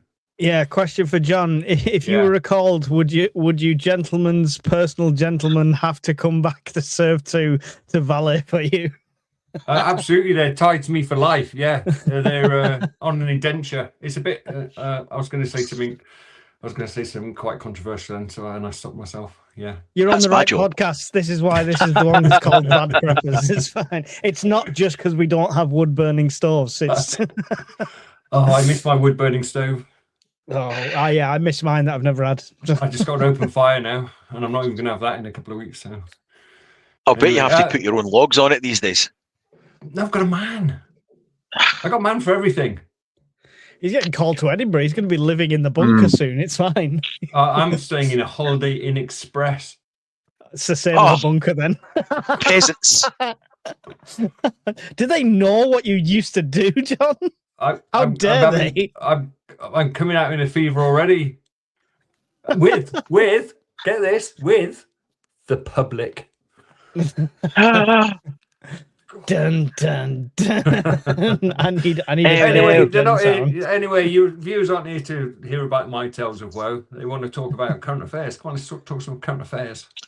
Well, Did you see the video pop up today? You just absolutely thrown a spanner in it by saying you're getting called up to Edinburgh tomorrow. So now, me and Brian are both counting our pennies under the table. Yeah, we got to go and buy some stock. I did see your video today, Brian. Yes, thank you. Very good. I think you hit exactly the right tone. That and yourself, Mike. We're not trying to induce panic. We're just trying to say, be watchful, be mindful. If you can, keep your fuel topped up. I do that anyway. That's what you're taught in the military. It's second nature to me now. But get your mum to fill her car up, get your brother to fill his car up, whatever. Anything that's going to make life a little bit easier if it goes horribly wrong for a few weeks. How likely do you think that is? I think if, and I put this in the text in the chat, if the situation in Iran is not resolved in the next few weeks, I think we're going to start to feel the pain. I don't think, and it's not going to be a rapid spiral into lawless chaos. It will just be the UK government. This is me speaking as an individual now. The UK government historically has been very, very cautious about implementing any sort of controls. So yeah, they will not want to put rationing in place or tell people they can't get fuel whenever they want anymore. Some of the examples around the world are good at the moment. I think it's Sri Lanka's introduced a system where if you've got a number plate put that on screen before, ended in an odd number, you can go on Mondays, Wednesdays, and Fridays. And Sri Lanka's a QR code. Myanmar is order even number plates. Yeah, that's it. And one country's gone non-working day on a Wednesday, so the government offices are open. Pakistan on closed 3 days a week. So that's another sensible, low-level option which the UK might take. So hopefully the UK government is looking at these things that are already being implemented and drawing up ideas. But it will be Cobra. Cobra has what they call the STAC, the Scientific Advisory Council, who are made up of experts from whatever the thing is. Last time it was COVID, so they're all medical experts. This time it'll be fuel distribution operators, downstream oil and electric companies, the people who know what they're talking about. See the guy who I quoted today? Yeah. He's been the policy advisor for 2 successive governments on this sort of stuff. And he's the guy that's saying 2 to 3 weeks of this could lead to that. So he's been on like that thing you're talking about. Yeah, STAC. Yeah. As I say, and the Prime Minister, I genuinely believe, isn't going to be like it is in the States. He's going to listen to those people. He's going to listen to the experts because it's all recorded and people remember, and they look back to Boris Johnson and the way he handled COVID, and they'll hopefully have learned from that. Hopefully. He's a comedian. I've just asked our lovely AI friends, is there panic buying happening in Sri Lanka? And the answer is simply yes. There is panic buying occurring in Sri Lanka due to concerns over fuel shortages and economic uncertainty. So this is what I was saying, that 2 to 3 weeks, I don't think, as soon as they say anything about fuel, that's going to reflect on the food a lot quicker than 2 weeks later, as far as I'm concerned. That's what I think, John. Yeah, I'm sorry. I should have explained better. I think I'm not talking about the food that's already in the shops now. I'm talking about the supply of food into the UK. Right. So there will be that initial panic buy where people will be scrambling for toilet roll and things they've never eaten before. And then there will be that gradual slowdown in importation of goods. I mean, logistics companies are clever. They will send the product to wherever they're going to get the most profit. And UK is one of the most expensive countries in the world. So they might decide, well, UK can have all of our food because that's where we're going to make the most money. They're not going to make as much money in Sri Lanka. That's for sure. So the logistics system works in peculiar ways. Yeah. Interesting. I still think we're going to see the shortages before that, based on the panic buying as well, though. Just on a local level, maybe not the supply coming into the country, but we know it's a just-in-time system, right? So if everybody suddenly goes to Tesco right now and buys one of everything, it'll be stripped bare in no time. That's happening in my hometown now. The petrol station gets one delivery a week on a Monday, and it's usually lasts 7 days. It's lasting 3 days because everyone is buying it up straight away. And I was in there tonight. And I said, "Have you got a shortage of supply?" He says, "No, just can't get it here quick enough. People keep buying it quicker than we can get it in." Yeah, madness, isn't it? It's absolute madness. It's like we said before, it's a self-fulfilling prophecy as soon as we start talking about this thing. Yeah, but I think Brian's video today hit the right tone. It's just cautious mindfulness, watchfulness. Just don't be caught out, because it's not as if you haven't been given warning. Wait till you see my video tomorrow of me running into a petrol station, screaming and punching people out the way to fill containers, going, we're all gonna die. Can you try to fill a plastic bag as well? I'd love to see that. I'm gonna get the Asda one that's got the air holes in the bottom. You've got it slightly skewed though. If you're running towards a petrol station, people will be punching you so it doesn't catch fire, so you don't get near it. That's what would most likely happen. Yeah, more than likely, yeah. Bob says, have you seen price gouging on fuel in the UK? Yes. Yeah, yes. Absolutely. We're not just like the small independent garages, but like the big companies and stuff like From that. Day one. Shell are like the first ones to go, whack, prices up straight away. The hour that was announced that there was any problems, as soon as the first bomb dropped in Iran, they started screwing us with the prices. And the UK government called them out for it, and all of us, they're outraged at how you could accuse us of such behaviour, and we're going to boycott your meeting. They did. I'm surprised. I don't know where this reputation comes from. What's like a superhero nickname for you, Mike? It wouldn't be the Dynamo. It's something else. It's something like Dynamo. Blazer. Inferno. The Inferno. Captain Lucky. The irony. Ironic superhero. The Impregnator. Captain Jizz. It's not a superhero. There's ladies with Brian. I think money is going to crash. That's why land and resources are getting so valuable. Did you catch the fireside, John, on Sunday? A little bit. I was watching it from my 3 3/4 star hotel room, if you remember. All right. Oh yeah, the slumming it, roughing it. Yeah, only a little bit. Yeah. I bet the TV was less than 40 inches as well. It was massive. Oh, it was bigger than the bed. Alan was mentioned that the last, obviously, when we had the fuel strikes in 2000, was it? 2000, I think, yeah. Yeah. 2001, something like that. According to the experts, we were 6 days away from like an economic collapse because of it. And they never told anybody. And they never Funnily told enough. anybody. Yeah. You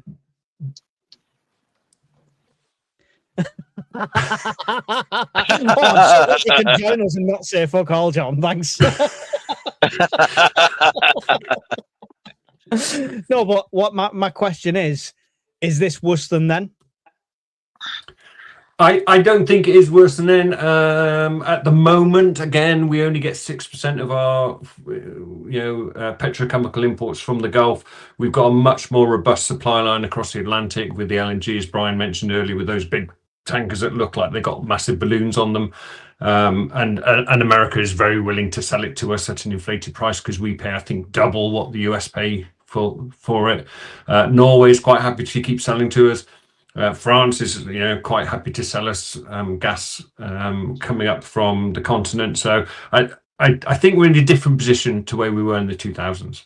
As Brian said earlier, we are in a worse position to produce petrochemicals, petro products domestically. Grangemouth has gone to an import only. I tell a boy, and that would take months to bring back online. I put in the chat earlier they had 4 crackers at Grangemouth. The cracker tower basically splits the oil up and makes it into the different petrochemicals. One of those goes offline for routine maintenance. It takes a month to bring it back because of all the dials and gauges and everything they have to turn down and filter and cool and clean. So just routine maintenance took a month. To restart one now, bearing in mind it's probably been sat still doing rusting for 6 months, it would take months to bring that back up. Yeah. But we do still have oil refineries in the UK. I think we've still got 4, I think. Right. Yeah. John, if things get really bad, could it adversely affect the inbreeding in your village? We got a sign up outside our village saying incomers welcome because we need to expand the gene pool. I like that. Can you not tell from my nose? I know a guy for that. Condoms not required. Oh, mate, you can go. What are not required? I don't understand these foreign words. No, you get the YouTube police on everyone else. There you go. We have Venezuela oil selling on the cheap right now. Yeah, bet you do. And Cuba will be an interesting one to watch because their electrical systems just collapsed, hasn't it, from a lack of oil. So just keep an eye on that if you just want to see sort of the social trends. Caroline said before, yet to verify, but watched a short earlier saying Trump wants to take Cuba. Oh. He's mentioned that before, though, in fairness. He has mentioned it. Yeah, Venezuela, Iran, Cuba, then Canada. Yeah. Nobody wants Canada.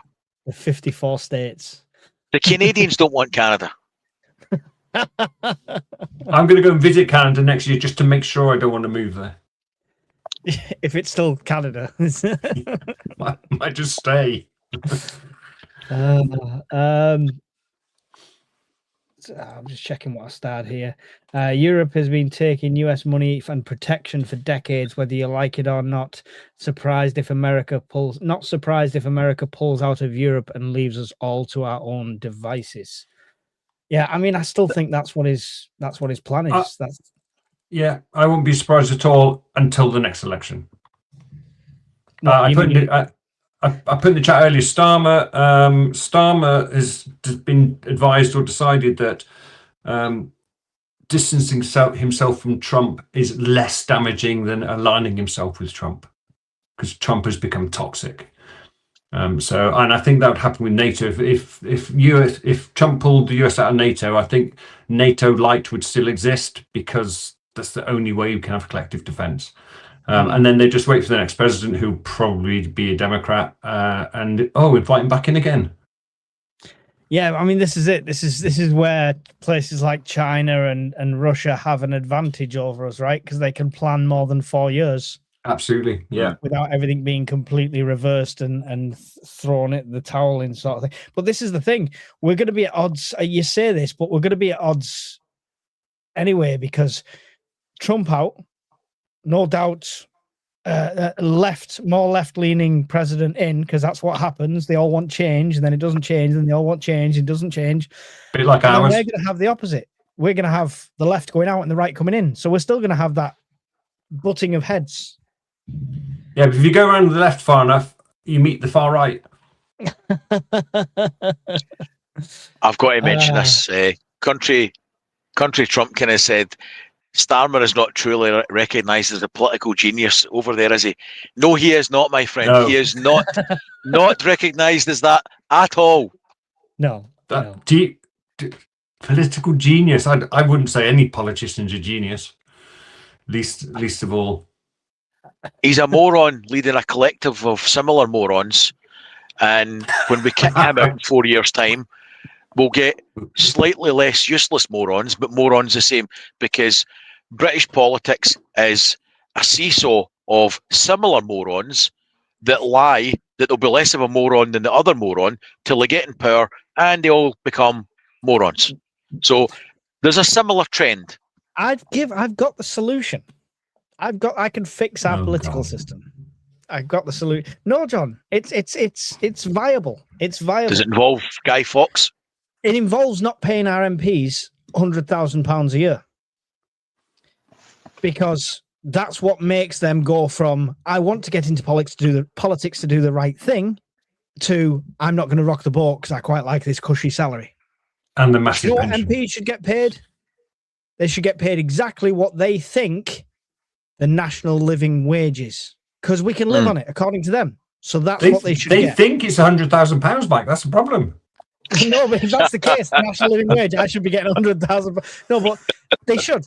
It should be a minimum wage, national living wage job. I would still let them. I'm not a monster. They could still have their expenses for going down there and stuff like that.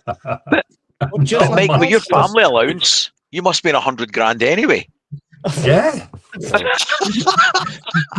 I would be on more money if I stopped working. Genuinely, yep. This ridiculous government would pay me more to be unemployed right now. I would have more expendable income every month if I was unemployed right now. Mike, you know that AI machine you got there, Mike? Can you stick in it? Can you stick in it? How many kids do you need before you become a higher rate taxpayer on benefits? Him sticking things into things is why he's in this problem in the first fucking place. He needs to stop sticking things in places. I might get Mrs. Welsh Prepper to AI that. I'm going to shout at the door to her now. How many kids do you need to be a higher rate taxpayer on benefits? Well, I mean, they've lifted the 2-child limit, right? So that's the whole thing. It's technically possible. You can retire now. I can retire. It's got a reality YouTube series written all over it. Here's Mike. Yeah. Mike is unemployed with his 63 children, living in a 2-bedroom, living in a 2-bedroom ex-council house. He's been busy because last time I was on, he was 39. TV's been very poor though. We need an extension putting on the back of the house, right? Get upstairs, love. You're getting pumped. So, a question for you, John, if you can answer it. Do you think they would? My issue is mainly with hauliers going under with the increased fuel costs. Do you think there would be a case where the government have to step in and stop them going to the wall, or involve, even if they brought in the military, there's not enough class 1, class 2 drivers to support the deliveries in the UK. My main concern is not food imports to the UK, is food import distribution when the supply chain breaks. That's my big concern. Yeah, so this is all open source. The government does have a fleet of tankers that they can activate. It's in a car park, in the north of London somewhere. And they, with about 3 weeks notice, they can generate enough military, not just army, but Navy and Air Force drivers to drive those tankers. That's part of the National Emergency Plan for Fuel. And they basically try to get enough fuel to designated fuel stations to keep the Cat 1 and Cat 2 responders going. The problem with that is that as soon as the tanker turned up, every man and his dog from Joe Public will be at the petrol station clogging it up, and there's no plan for managing the designated fuel stations. It's the British way. That sounds about right. They wouldn't stay there on guard to make sure it was only responders. No. On the food distribution, I've got practical experience of this. When they had the storms, I think it was Storm Arwen, and all the roads are closed, they basically transferred it to the trains because you can haul a hell of a lot more on a train. And they were sending basic supplies up to Inverness, Tesco Inverness. They were basically sending milk, bread, and pasta, that sort of thing. They were prioritizing all the basics for life rather than your 16 different types of quinoa. The way our train system works, the bread will be out of date before it gets to Scotland. No, to be fair, it's actually really efficient because it mostly works at night. When they need to, the food distribution companies, the big supermarkets, they can be very quick to react and very efficient, to be fair to them. But they're making money out of it. Brian Keane's got a question. Is it all a plan by European leaders to stay out of it all, or stay out of all the wars and build up a European army? No. Not a chance. Right, so I can answer that. I think the European leaders have decided to try and damage limit Trump's influence until he gets impeached in November or ends his term in what now 3.5 years' time, is it? The European army concept, I mean, I was in the Air Force for 20 years and they were trying to get a European army going for almost my entire time there. The problem is that European countries are committed to NATO because that's what they're used to, and all this European army thing is just on paper. The UK army, the UK armed forces had squadrons and battalions assigned to the European army, but it was on paper only. Steiner met Zelensky today. Why? I'm assuming that Starmer met Zelensky, is it? Yeah. Okay. The Granny Hammer. Ask him for some drone expertise. Iran and Russia are brothers in hatred, Zelensky tells MPs. So there you go. The Iranian and Russian regimes are brothers in hatred, Zelensky has told MPs and peers as he warned about the dangers of drone warfare. So he basically, Zelensky, if I was in his shoes, I'd be absolutely fuming at the moment because they've gone from sanctioning Russia to, reducing their... Now we're lifting sanctions because it suits us. And double the cost per barrel. Yeah, Russia's income is going to improve. They'll be able to invest more in their ambitions. Although I hear they've got supply problems with one of their drone suppliers. What, Iran? Yeah. Surely China's mass producing them at this stage, though. China will be selling the parts. That way they can say they're not selling them the weapons. DIY IKEA drones. But it's the believable lie. The propellers come in on one ISO container, and then the wings, and then the body on the next one, and then the tail on the next one. We're not selling them weapons. Exactly, it's a believable lie. And like the same years ago, they used to say NATO warships didn't have nuclear weapons on them, which they didn't, because they didn't assemble them until they put the warhead on them. And some of the surface ships, they were still there. It's just that the believable lie was, well, it's not a viable weapon because this part sits on this shelf and it's not bolted on. It's all bollocks. This is the same, the supply situation. We know China's giving them stuff, but we turn a blind eye because we buy the same stuff from China. Yeah, it's all smoke and mirrors. Whenever we get outraged that there's a Russian spying in the UK, we got a British spy in Russia. Yep. And they understand that. The governments understand that. Yeah. Country Trumpkins with me. I've said many times that law should read that no elected official can make more than the people they represent or pay in benefits. 100%. I think anyone who wants to be a politician should be automatically barred from being a politician.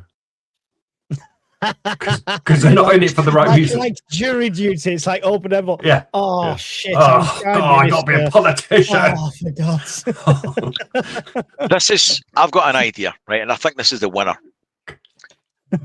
It's only applicable to men, unfortunately. Hang on. Before you announce this, I've still got this here.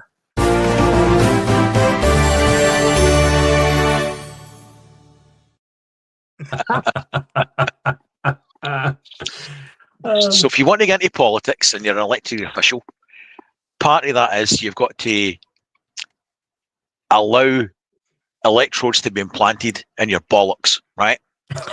And everybody at home has got a button. Why do I think this might be sensible? Right? That is sensible. Hear me out. Just let me go with this, right? Let me go. No, this is legit. So you're an elected official and you've got a shock probe inserted in your nuts, right? And every constituent member, right, that's voted you in has got a button. And if enough of them press this button once a week, you get an electric shock right to the nuts. So every time that you fuck up for the people you're supposed to represent, if enough of them press the button, you get an electric shock right in the nuts, at least once a week. Now, why can't we? It's a viable system. It's motivating. Yeah. How does this work? How does this work for the Angela Rayners of the world? I mean, I'm sure she's got a big set of bollocks on her, but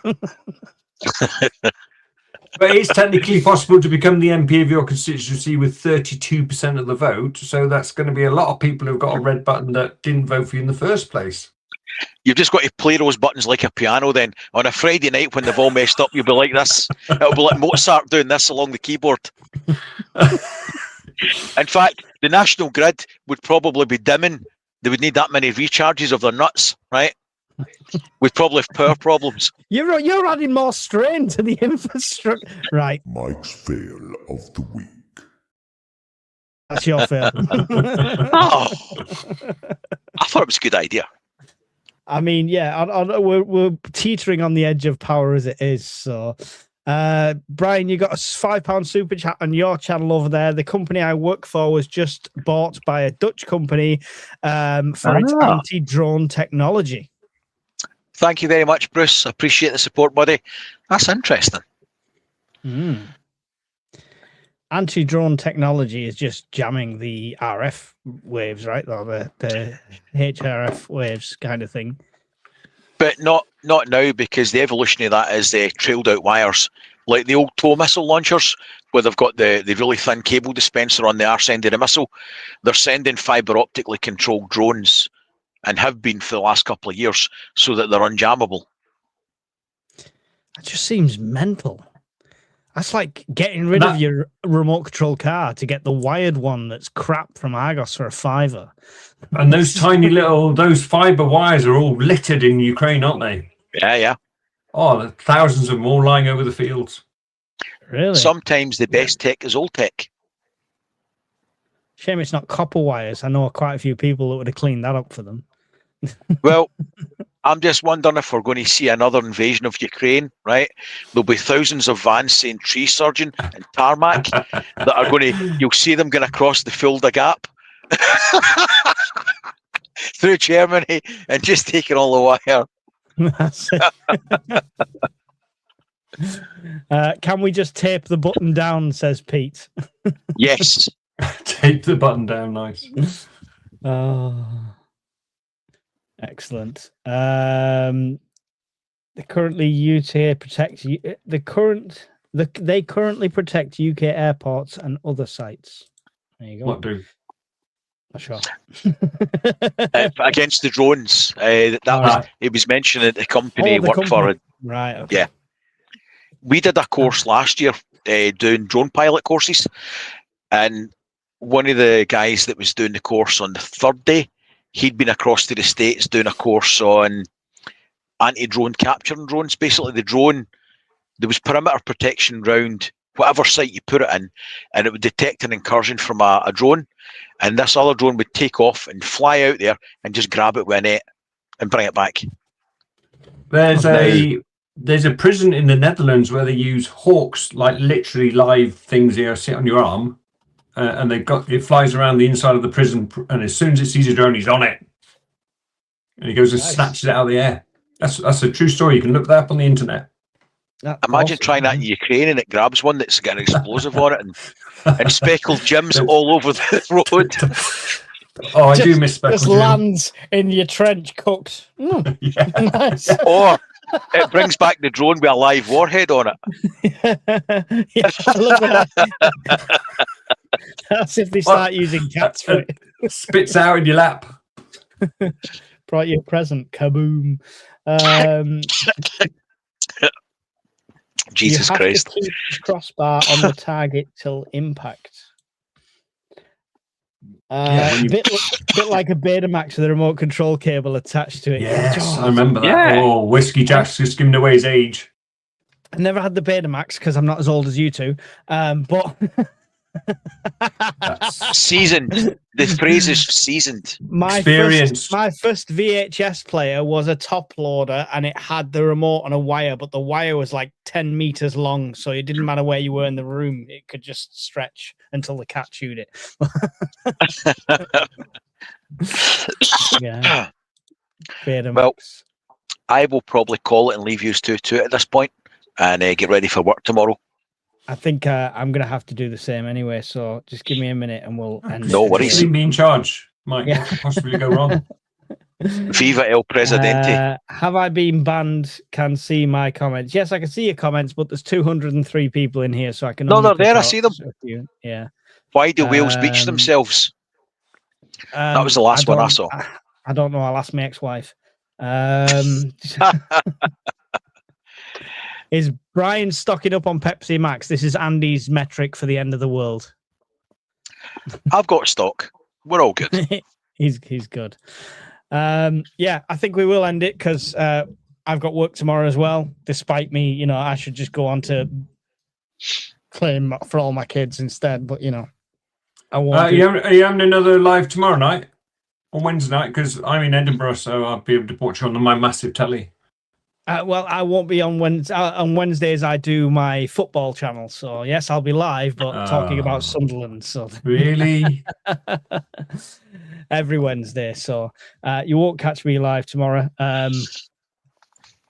Brian might. I don't know. Unless things change, probably day. not. I only did I only did the one today because the chaps report was excuse me, it was pertinent, and people should know that somebody who's in the know and 30 years of industry experience has said if this continues, the UK is going to have a problem in 2 to 3 weeks. So that was the premise of today's video, and the live has more or less been off the back of that. Well, thank you for everyone that's joined us. Thank you to my guests for joining us on this random one tonight. There's definitely plenty to go on. I think the bottom line is don't panic. While you're watching, while we've got you, Brian's channel members, there'll be a giveaway soon of an awesome knife. So make sure if you're not already joined his channel, it's like 99p. So it's cheaper and better. The knife. Yeah, no, the membership, the knife's 90. The knife's 90 quid. Yeah. So that's why I'm a member of his channel. So make sure you go and join that, get involved with that, and he's doing that every month, and I'm doing the same on Patreon. We're putting together a Gerber box this month, which has got the Gerber axe with the saw built in. It's going to have a multi-tool by Gerber and a couple of other Gerber goodies and some other stuff in there, so that's cool. And that is on my Patreon, so that's the best way to support both channels. Go and check out Brian's and mine. John's not started his yet. I'm giving away boxes of random household shit that I would normally take to the recycling centre. Enter now by going to by not entering. But yeah, so really appreciate everyone and the support that you've given. John, thank you for joining us. Thank you. Please stay in touch with us after tomorrow. We promise to not divulge it any further. So if you don't see any lives from me and Brian in the next 2 weeks, we've dug ourselves into a bunker because of what John has told us. Oh dear. Any final thoughts on the subject, Brian, before you go? Just we prep so that we don't panic. So there's no need to panic because you prep, right? The self-fulfilling prophecy is people that don't prep panic. It works in reverse for us. So just do what we do and everyone's going to be fine. It'll all be fine. There you go. Quote him and sue him when it's not. John, any final thoughts? Just echo what Brian said. The reason we prep is so we don't have to panic. Just have a quick review of your prep, see if there's any gaps that are easy to fill, but don't spend your monthly wage on it because there is a chance life will carry on as normal. All right. My final thoughts are don't listen to these two. Panic, scared, be afraid. Watch every one of my videos. Subscribe, become a member. Otherwise, you're all going to die.